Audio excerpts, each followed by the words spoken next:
मत्ती की किताब उसका 11 अध्याय। जब यीशु अपने 12 चेलों को आदेश दे चुका था तो वह उनके नगरों में उपदेश और प्रचार करने के लिए वहां से चला गया।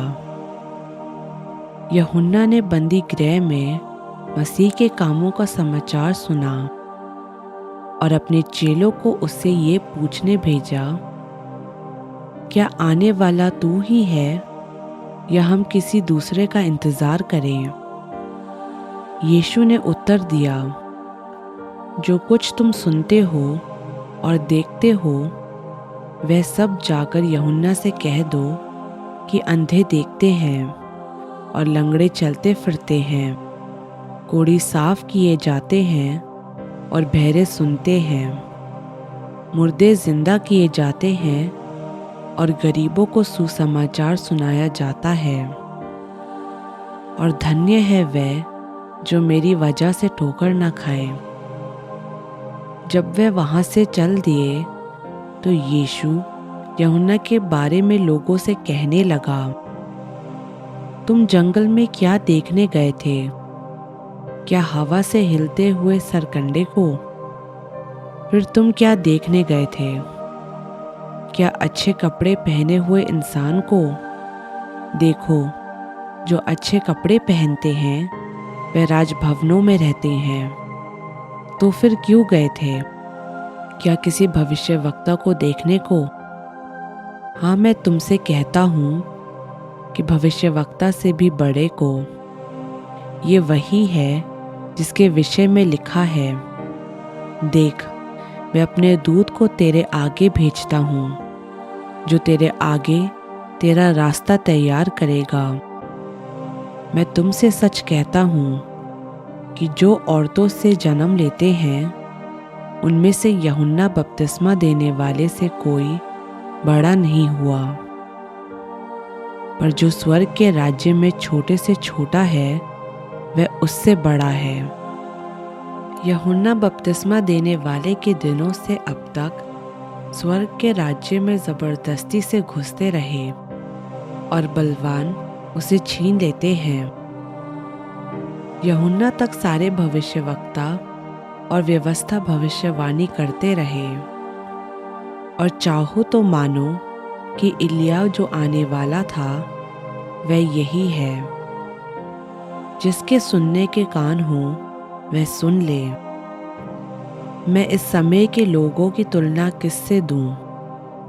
वे उन बालकों के समान हैं जो बाजारों में बैठे हुए एक दूसरे से पुकार कर कहते हैं, हमने तुम्हारे लिए बांसुरी बजाई और तुम ना नाचे, हमने विलाप किया और तुमने छाती नहीं पीटी। क्योंकि यूहन्ना ना खाता आया और ना पीता, और वे कहते हैं उसमें बुरी आत्मा है।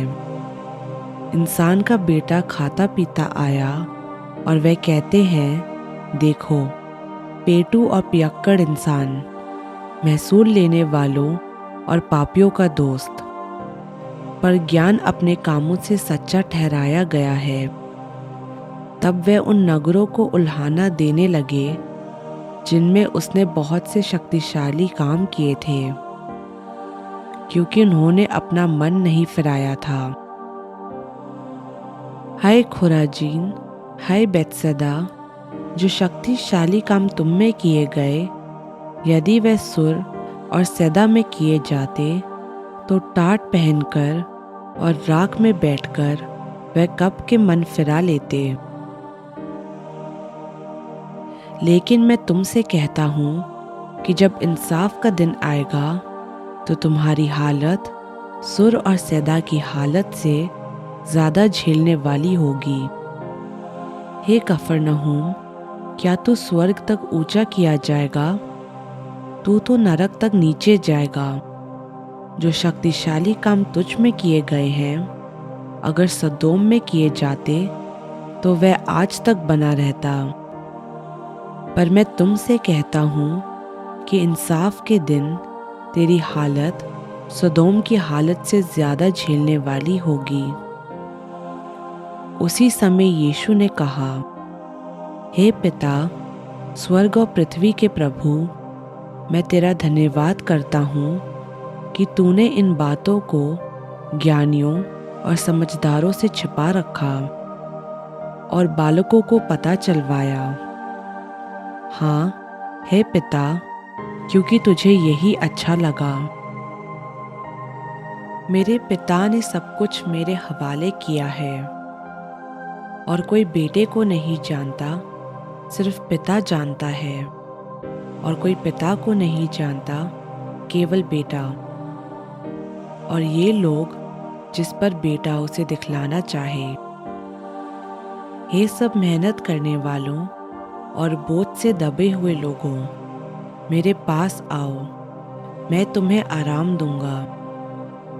मेरा जुआ अपने ऊपर उठा लो और मुझसे सीखो, क्योंकि मैं नम्र और मन में दीन हूँ, और तुम अपने मन में आराम पाओगे, क्योंकि मेरा जुआ सहज और मेरा बोझ हल्का है।